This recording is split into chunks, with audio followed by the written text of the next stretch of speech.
Eto na nga. So, as of now, dumating na yung order ko from Magic Photo. Time check, 10:22. Sunday, July 27. So, kakauwi ko lang kanina. Ayan, dinala ni tatay itong order ko. In-order ko to last 3 days ago. So, ang bilis siya lang naman dumating.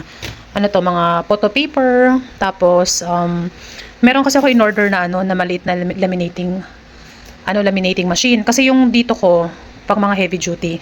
So, mas madali kasi kapag meron ka ring maliit na laminating. Okay, so ito naman, OPP naman to.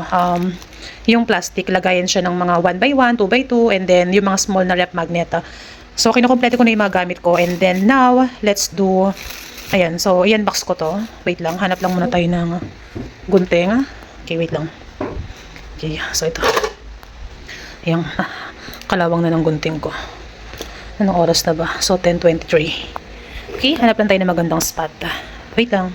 Diba, kitang-kita naman. Medyo madilim lang dito sa aking bahay. Gawa ng, hindi ko alam.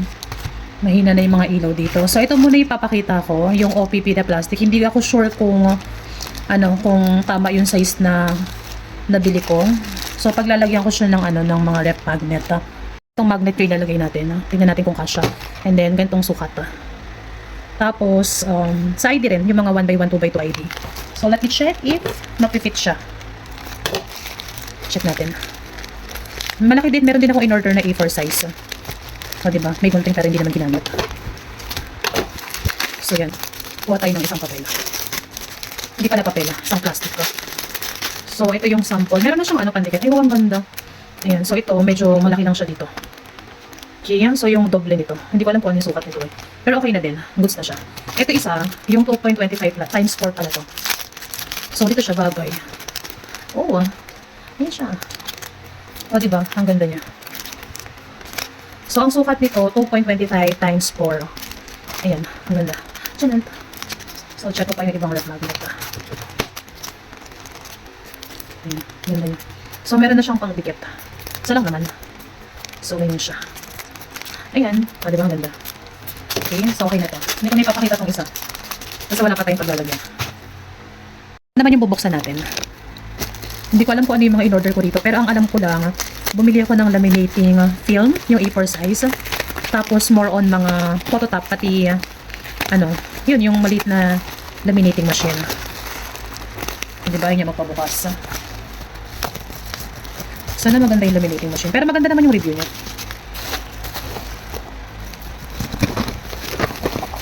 Ayan. So perfect. Ito na siya.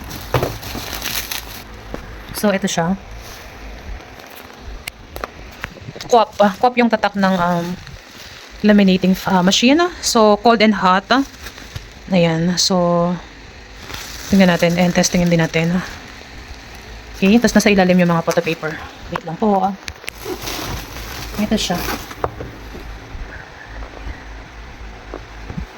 Diba? Ang ganda niya.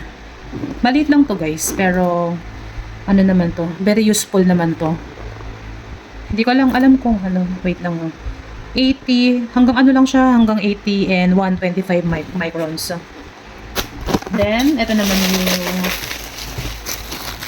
so ito, yung mga RC satin, photo paper, and then photo top. So, ito na siya lahat.